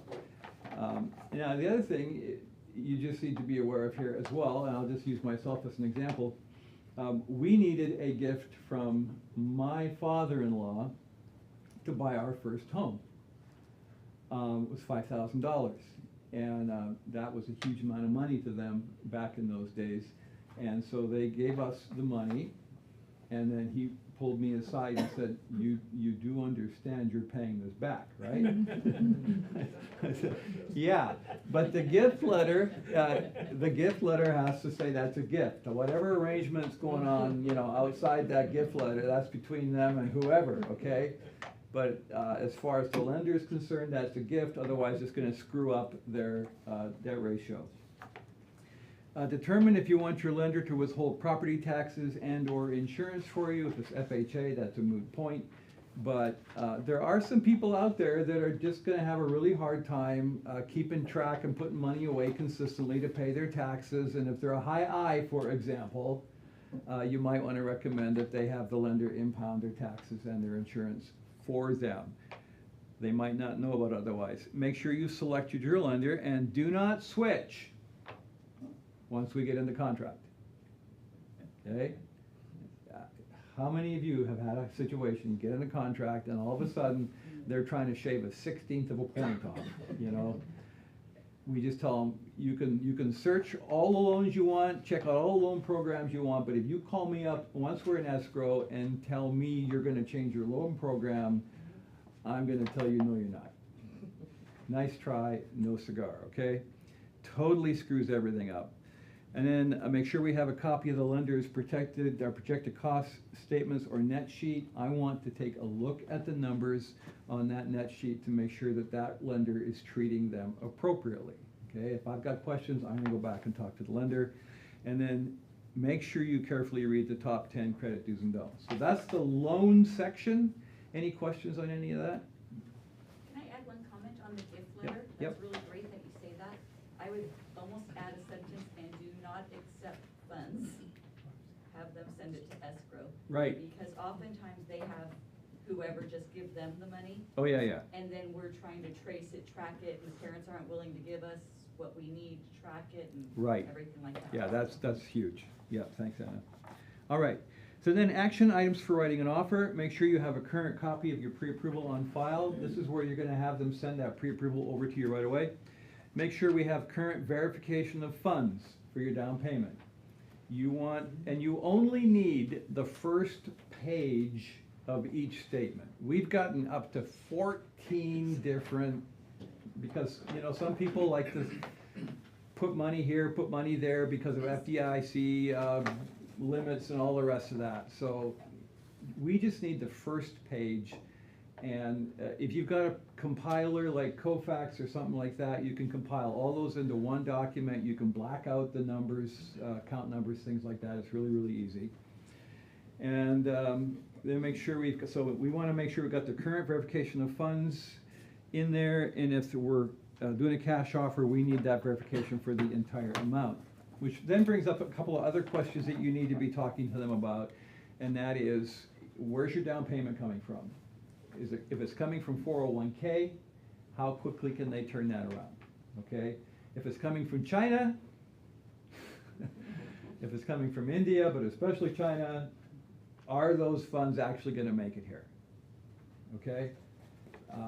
Does your bank overseas wire funds? Okay, because some of them don't. And if that's the case, they're going to need to get those funds transferred to another bank overseas that will wire the funds. So all of these questions need to be happening at the beginning, because we hate surprises. And believe you, there's going to be enough surprises as it is without running into some of this stuff that you should have headed off in that very first meeting with them. Make sense? It's right up there with insurance. It's right up. Find out right in the beginning, where's this money coming from? Is Yep. it 401k, is it stock sale? You know, where's it coming from? Find out immediately how long it's gonna take, what the Yes. process is, and factor that into the timeline. Absolutely. Yeah. So if they've never done it before, they have no clue. They don't have a clue. Yeah, absolutely right. Okay, is this making sense, guys? Okay, Question maybe for Anna is, those funds still need to be seasoned. I heard the time of the funds coming from overseas season is like a week now instead of 3 months.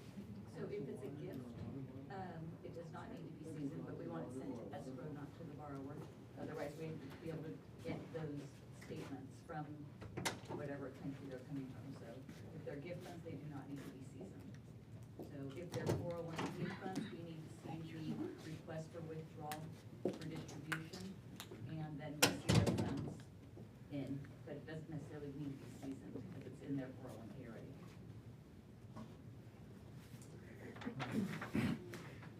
Now you're beginning to understand why we tell them we need to have a minimum of an hour of your time up front. And this is also, again, why you want to get as much information as you can before that meeting, because there's going to be plenty of things for you to talk about once you're actually sitting down and meeting with them, okay? And then you're going to clarify expectations. This is where you now then get into our commitment to you. And I really, really recommend you guys take the time to sit down and develop your own value proposition and put it in writing, so that they know very, very clearly what you're going to be doing and how you're going to be earning your commission. We didn't need to used to have to do this, okay? But now we need to be able to justify our commission, and so this is one of the things that you're going to need to do. And then again, clarify what your expectations are at the end of it, so that there's absolutely no confusion. Okay, explaining the buyer-broker agreement. I'm always nervous having this part of the conversation when the attorney's sitting in the back row. But you're going to go over the agreement in detail to make sure they understand all the options. And if you guys have not taken the BRLG training on the buyer-broker agreement, you absolutely have to do that, okay? Those forms have changed a bunch of times since they first came out, and you need to know how to fill those out, and you need to know how to justify a full commission in there. Now, if you're not careful, you're going to fill those forms out in such a way that even if the seller's willing to offer you more commission, you're going to be stuck getting less. Okay, so really, really important. So we've got some extensive scripts. Now go to the back of the binder, back of your packet there.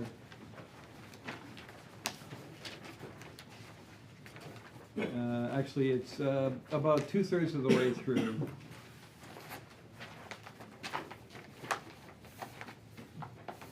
These are our scripts for dealing with buyers' questions to the buyer-broker agreement. So, question number one, obviously, if they've been buying homes in the past or were out looking for homes prior to the lawsuit, you know, they're going to wonder, why do I have to go through all this rigmarole? And the fact is, it's because there was a lawsuit, and now we have a law as of August 17th, 2024 that mandates buyer-broker agreements, and that got signed into law in California as of January 1st. So there is a requirement now for a buyer-broker agreement. And then question number two then, what if I don't sign the agreement? Well, that's fine, that's your choice, okay? If you do though, I cannot represent you, nor can any other realtor in California represent you. California law now is that if a buyer is going to be represented by a realtor, by a real estate agent, even if they're not a realtor, okay, what's the difference between a real estate agent and a realtor? God and not membership. Pardon me? God and not memberships. Right. CAR, California Association of Realtors, and National Association of Realtor memberships, okay? Now, there's a growing group of agents that are opting out, so they can no longer technically call themselves realtors, okay? Real estate agents. So, you cannot be represented by a real estate agent in California if you do not have a signed buyer-broker agreement. So the only options to them at that point then is to go direct to the seller, okay? We do not recommend that they do that. A whole bunch of reasons. What would some of those reasons be?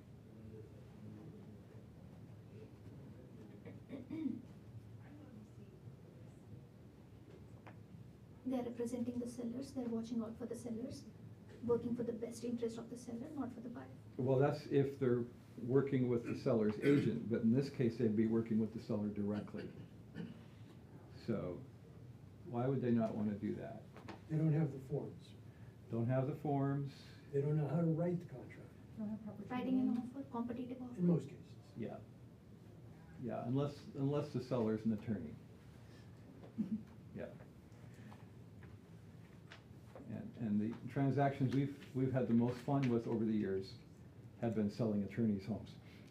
Just saying. Yeah, yeah. So it's an issue of them operating blind, not understanding the law, and the potential for them to end up in a situation where with the largest asset they're purchasing, ending up unrepresented with no potential of recourse. It's just not a good situation, okay? Now, the option now is for them to do that, and quite frankly, that option's always been there, all right? It's always been there, but now it's really, really visible. So if they don't want to sign that agreement, you say, fine, no problem. That means you're not going to be working with an agent in California, a real estate agent. Pure and simple. Is that really what you want? And a lot of times they're going to go, well, you mean I can't go to another agent that doesn't require the form? And now you can say with integrity, there is no such thing, okay? If you want to work as a real estate agent in California, California law is that you have to sign this agreement. And if they go, why? And the simple truth is it's there to protect them, all right? So number 3, when do I need to sign it? It must be signed before I can show you any home or represent you in any way. So when it comes to providing all kinds of information, and I get buyers that will call me up and just start firing questions at me, I said, okay, before we can go any further down this road, I need to have an agreement signed with you, okay? Because I'm not here to give away free information. We do, as a team, we'll do webinars. We do them every once in a while. We did one here just a little while ago where we did an online presentation on after August 17th. Okay, now what does this mean? Had a lot of people online, a lot of questions. So in an environment like that, I'm going to give away as much information as they want to get. But when it comes to a specific individual, I'm going to make sure I've got that contract signed. One quick question, Mhm. what about putting them on searches? Is it okay to put them on searches? I wouldn't put them on a search until you have a buyer-broker agreement. And by the way, when that agreement expires, turn off that auto feed. Yeah, oops, yeah, okay? Because you don't want to be providing them with any level of service if they're not willing to have a relationship with you. It's just that simple, okay? By the way, when you do get a house into escrow with a buyer, turn off their auto feeds, okay? Now, you kind of go, why would I do that? Because you don't want them to keep looking, all right? Especially if they've got contingencies, okay? You just don't want to go down that road because they're always going to find something they like better the day after they write a contract on this one. It's just human nature, okay? So, do I need an agreement to visit an open house? Now, this is the last great loophole, okay? And the answer is what? No. Okay. So guys, that means that open houses are now the new greatest opportunity for agents in the history of mankind. Okay? Because there's going to be a lot of buyers out there that don't want to sign these agreements, who have figured out that I can go to open houses en masse and see as many as I want without being tied to anybody, which means that a higher number of buyers coming through your open houses are going to be unrepresented. That make sense? Okay? Huge opportunity. So if you're one of those agents that says, hey, I don't do open houses, I would really respectfully suggest you change that. Now, one caveat to that is our team does not allow me to do open houses because I'm not a people person. And that's just real.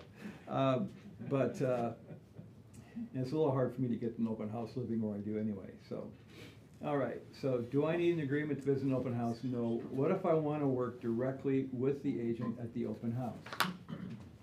If you've got a signed agreement with them, then the answer is they can't do that.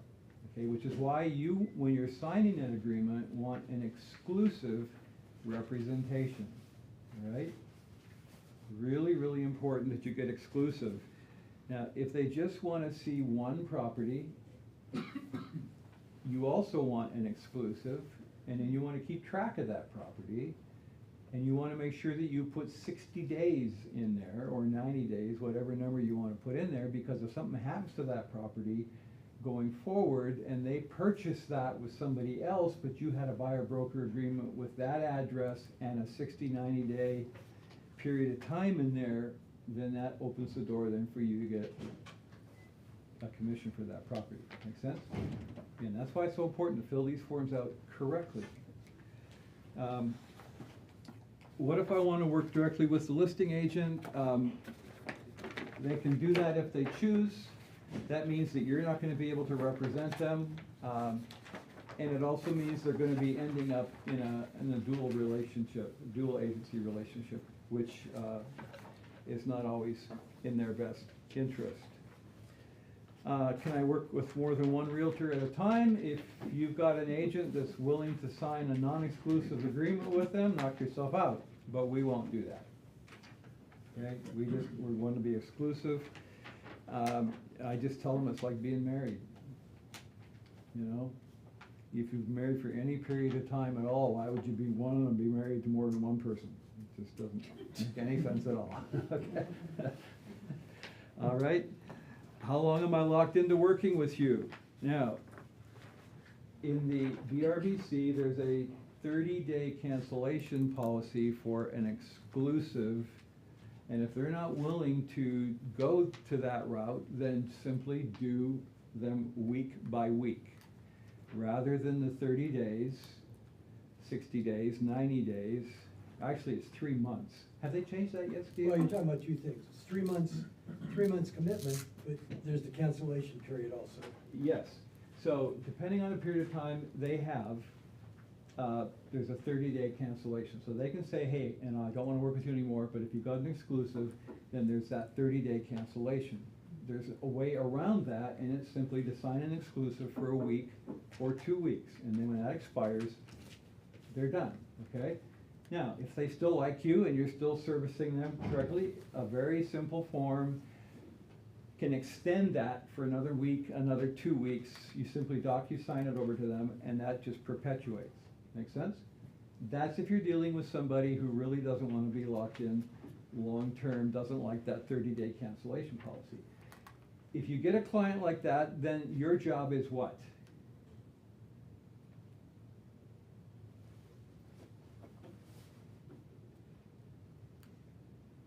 Show them you are indispensable, okay?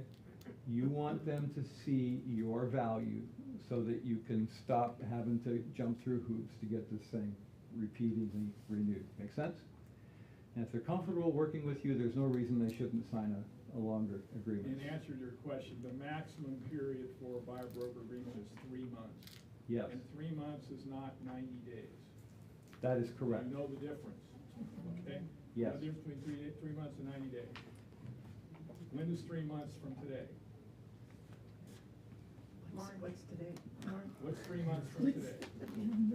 April 15th. April what? 15th. 14th. 14th. Stay on 14th. Today's 14th. If you count today, it's the 14th. If you don't count today, it's the 15th. Yeah. Okay? So again, know the forms. Let's see here. How do you get paid for representing me? Okay, this is going to be huge. And this is where they're going to then start saying, you know, what if I cannot pay the fee? And how do you know if the seller is going to be willing to provide compensation, so on and so forth. So skip over to number 13, or number 12, I mean. At that point, you're going to have 4 choices, and you can go through these choices with them. So we're on this page right here, item number 12. So, and you want to be sure they understand these options. Option number 1, you may choose to walk away from that specific property. Okay, if the seller's not willing to provide compensation, then you can walk away. Number two, you can ask the seller if by increasing your offer price in the amount of the fee, they would then cover the concession. This allows you to finance that. You just have to make sure it's going to appraise, okay? Number three, you may choose to pay our representation fee yourself, all right? Number four, you can discuss renegotiating our fee, okay? Now, in our case, that's gonna be a tough conversation, okay? But that's an option, it's a valid option that's out there, and with integrity, we have to let them know that that's there, because on the very first page of the agreement, it says, fees are what? Negotiable, okay? So there's a difference between a fee that's negotiable and the fee that you personally charge. Does that make sense? Okay, so you've got standards, you've got a bottom line that you won't go below, I hope. And yeah, everything's totally negotiable above that number. Make sense? Yeah. What is the maximum fee and what's the minimum fee? Is there a cap? There is no cap, and we're not allowed to discuss percentages, but if you've been in this any period of time, you've got a pretty good idea what the average number is in this community. So. Well, Market Center has minimums. Market Center has minimums, yes. Yeah, we have minimums. Yeah. It is, what are they for, anybody know what they are? I never have to worry about it, but I'm trying to remember what they are. I think it's. I think it's 2.5%. 2.5 It's 2.5. on the seller, 2 on the buyer, or 2.5 on both. 5. Yeah. I'm sorry? Total of 5. I think it's Well, more. no, it's not a total anymore. Forget Oh, okay, totals. okay. Yep. We don't deal in totals anymore. It's a commission for a seller or a commission for a buyer. I Right. believe it's 2.5 for a, They're both the same. I think both the same. is it both the same? For Yeah. some reason I thought they were different. Okay. Yeah, and if you're gonna do something different than Yeah, that. so to answer your question, as a brokerage, okay, and I assume we're all here, that's why we can talk about it, okay? The brokerage has a minimum. If you wanna take something less, you need to meet with the team leader or the broker or the operating principal to discuss a lower commission than that. Yes. That's in your independent contractor. Right. So, then the question is, when you're getting them, when you fill out the BRBC form and you're actually gonna put a percentage in there that represents what your compensation is going to be, okay? And a lot of times, you're gonna get real pushback from a buyer at that point, says, I'm not willing to pay that fee, okay? And that's where you then go to number 14. The fee stated in the buyer-broker agreement is the amount we will be asking the seller to provide as a concession, okay? And they need to understand that if you negotiate the fee that you're gonna have a buyer pay you to, let's say, 1%, if a seller is willing to pay you 3, you don't get that spread. It's not there. And so why would you ever fill out a BRBC with a very low number? You fill that out with the number you want to receive. There was a lot of questions circling around when this all first came about whether or not the buyer-broker agreement could be amended to increase the commission paid to the buyer-broker when the seller was directly offering more than what was in your existing agreement. And there was a lot of back and forth on whether or not that amendment would be allowed. But the consensus amongst the legal community now is that, yes, you could go back to your buyer before writing the offer and, quote, negotiate an increase of your commission to the higher amount being offered by the seller. Yeah. Now that depending on your relationship with the buyer, depending on your value proposition that you sold them on, and that might be an easy proposition. It may be difficult. Yep. But you just keep that in mind. Now that has to be done before you write the offer. Correct. The other thing is not all sellers are going to communicate ahead of time what they're willing to offer. So as an example, if you write an offer on any one of our listings and you come to me and say, you know, what's the seller willing to pay, we're not gonna tell you. Because I am absolutely not gonna give away any of my seller's money up front. We're gonna simply say to you, you go ahead and write your compensation agreement, send it in with your offer, and we'll see where we go from there. Yeah, and that seems to be the direction that most listing agents and sellers are going. Yes. Everybody was just so anxious to try to come up with a workaround to the MLS and the offer Yeah. compensation, and it just got absolutely ridiculous. Yep. It's what everything what everyone was trying to do. And like Carl said, yeah, there's a move towards is just simply saying seller will entertain all offers, and you don't say anything about anything. Nothing. And less agents are even calling listing agents to find out. Right. They're just writing their offer with 3G3 because they've got a buyer broker agreement. Yep. I was just gonna make a point that we talked about, you know, the area being full of type Cs.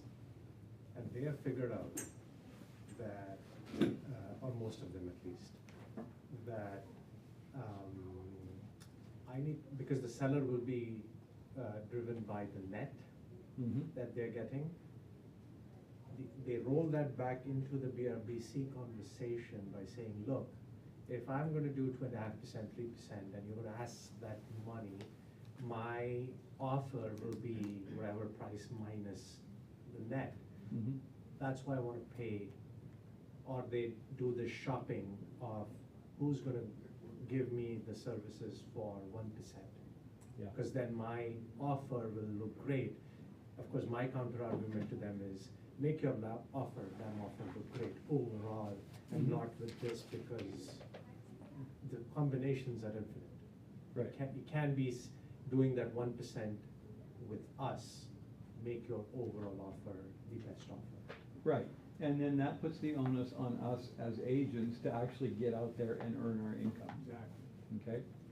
Which I know, newsflash, is gonna be a whole new experience for some agents, but John? I guess I'd feel real funny if I signed an agreement with a certain number on it, and then it turned out that the seller's willing to offer more. To go back to my client and say, made a mistake, I wanna make more money now, can we redo this? Yeah. Yeah, well, I'm just telling you that you can do it. Yeah, but I'm saying just you saying I have to. won't. I'm saying you can do it, and I know there are agents that are doing that. Yeah. And it's in part based on the relationship that the agent has with the client. Yeah. But I also lean on what Abby said. That means they're gonna pay more money maybe than they needed to pay. Right. So if it's in a competitive situation, Yeah, well, again, the seller's looking at the net. Yeah. If I can write him an offer that gives him a better net, but then I wanna get paid more money, all of a sudden he's not getting a better net. Yeah, Right.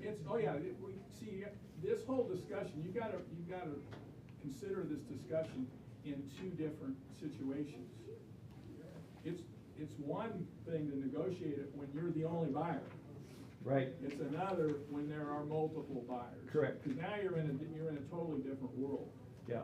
okay? Yeah. And understand, here's the thing you gotta remember, John.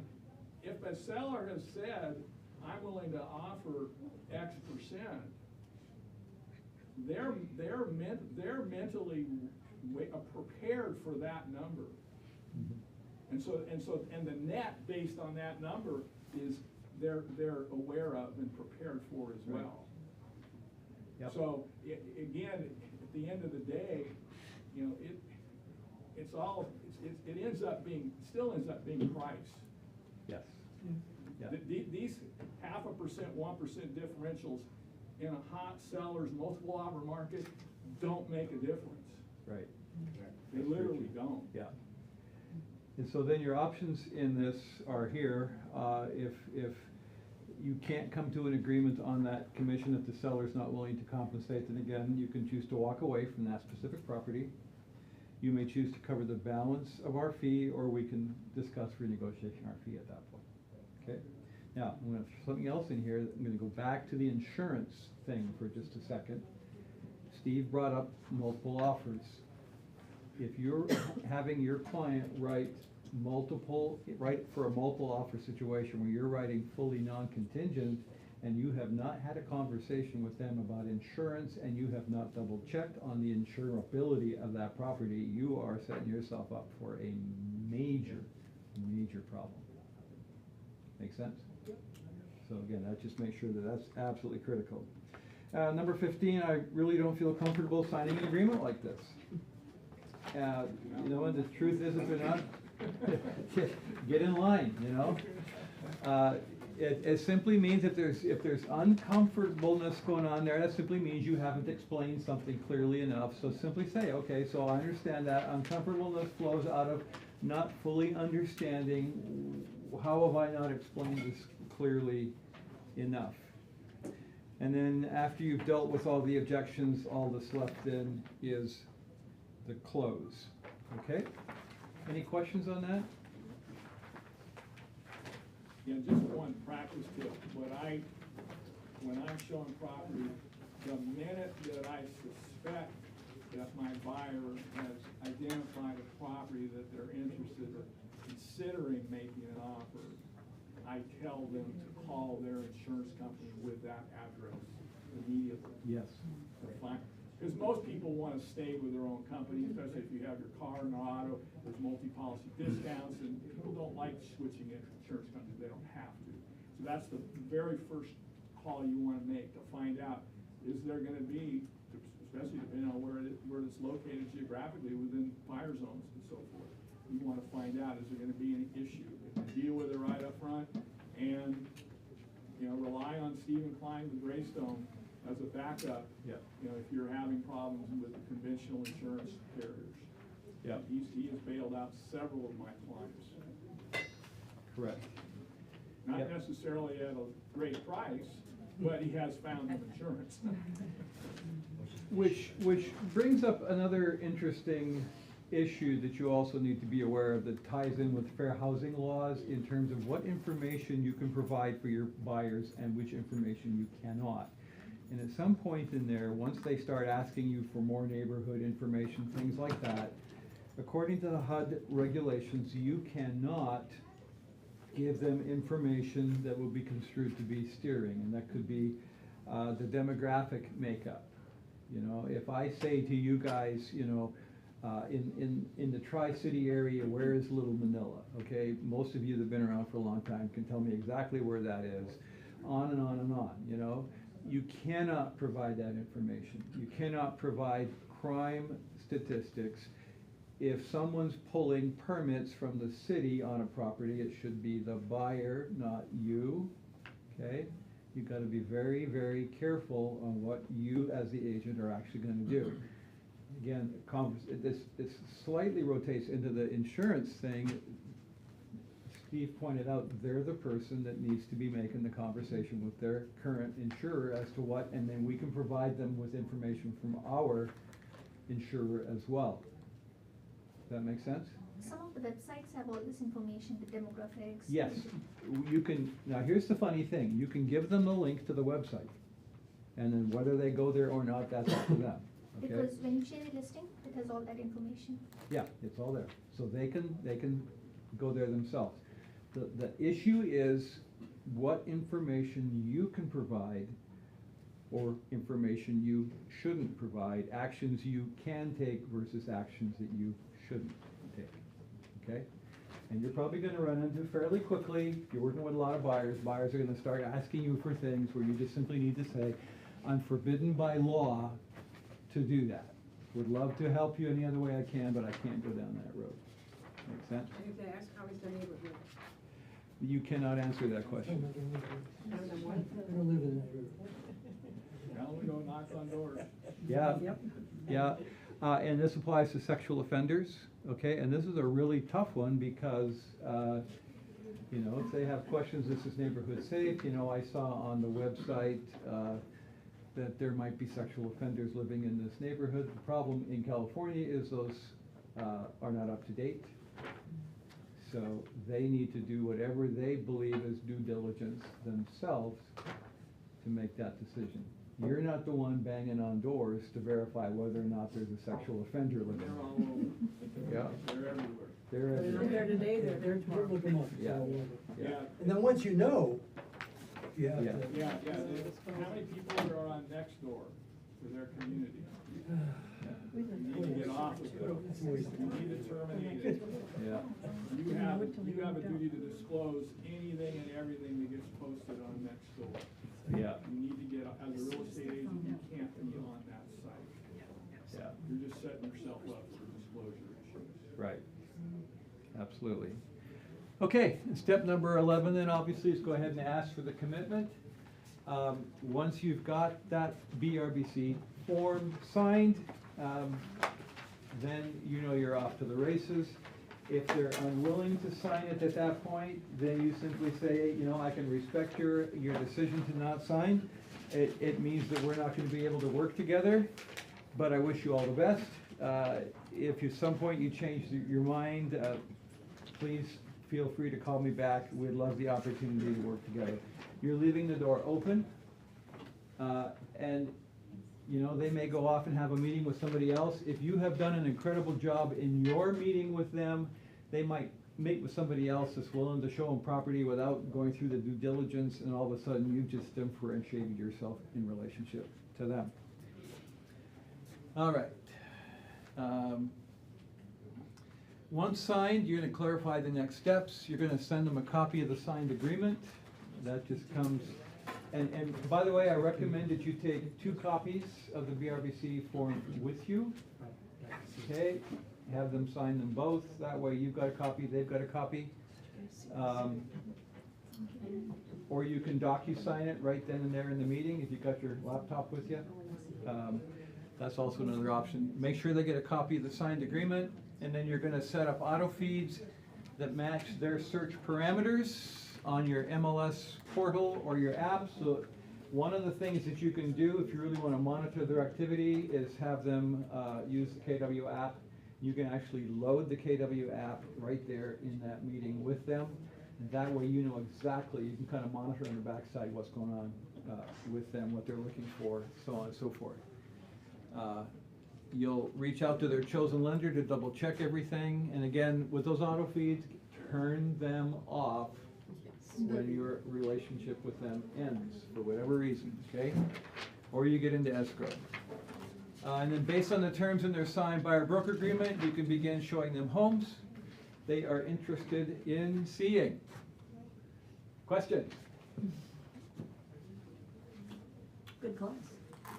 Thank you. Been helpful? Yeah. very. I Okay. love this. Great. I want to plagiarize it. There you go. I just wanted to follow up again on John's comment about, you know, amending the buyer broker agreement up. I personally would have a very difficult time doing that, okay, because I want to see my client get the best deal possible. But I just want you to be aware that it can be done, and there are agents that are doing it. Right. And there can be scenarios where you may want to consider it.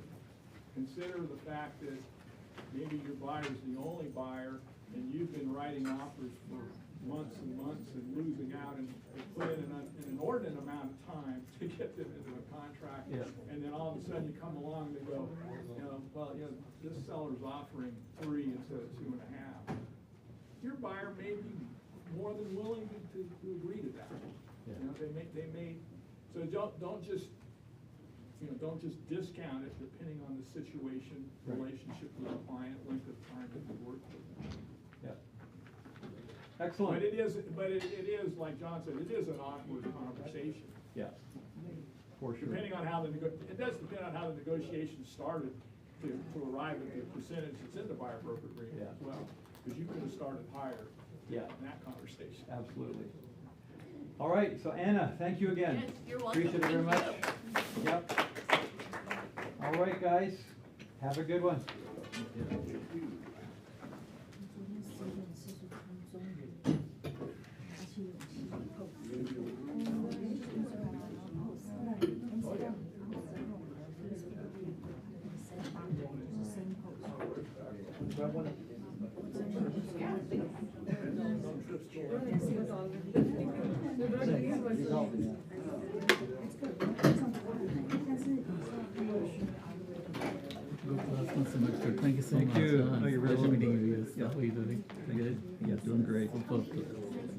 phone with you.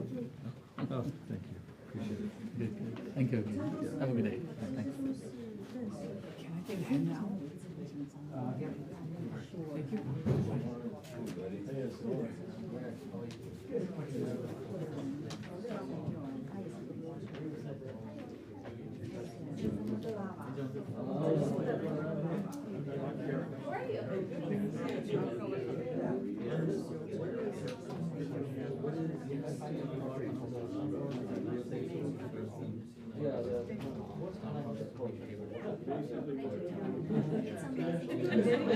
So you're talking about condos, right?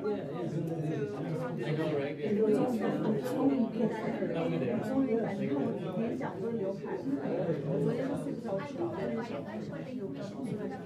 I also know, but I just wanted to verify that. 我也是，social media 真的也，就算我一直上去，但是我也是很做 social media。我昨天用好像That's good.